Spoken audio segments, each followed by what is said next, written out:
Hi, I'm Mike Seymour from fxguide.com for Wired. Since the debut of Jurassic Park 20 years ago, our understanding of dinosaurs has changed exponentially. What was hinted at back then in terms of links to birds is now accepted scientific doctrine. Literally half of all the dinosaurs we know about have been discovered in the last 20 years.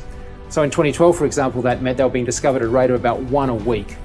If you jump to today, the animation company Animal Logic were tasked with producing a new breed of more accurate dinosaurs for the new Walking With Dinosaurs feature film. Set in an epic prehistoric kind of world, this is a family film, not a documentary, but still the filmmakers insisted on not anthropomorphizing the creatures and making them as accurate as they possibly could. This film is one of the first movies, for example, to actually depict many of the dinosaur characters with, say, a feathery coat, such as the Troodon. Animal Logic luckily had already developed a complex feather system for Legends of the Guardians, Owls of the Galhul. The existing custom feather grooming tool is named Quill. Animal Logic added to this two new pieces of technology called Steroid and Reptile. The first is a new muscle simulation system. In the past, the system had to work with various muscle groups, each kind of triggered with various paces or types of animation, like a walk or a run. And that required a lot of tweaking and adjustment per scene.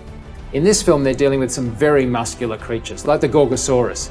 So all the muscles needed to be controlled by one system and not require kind of individual tweaking.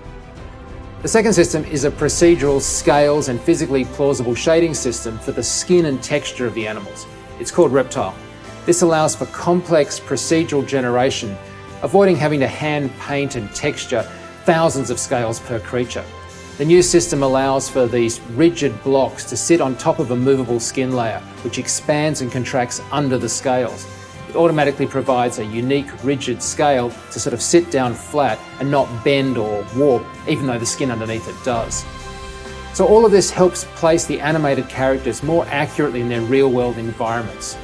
And our understanding continues to change at a surprising rate. Even since the film started production 3 years ago, new facts have emerged that are now requiring us to rethink what a dinosaur is, and especially what it looks like.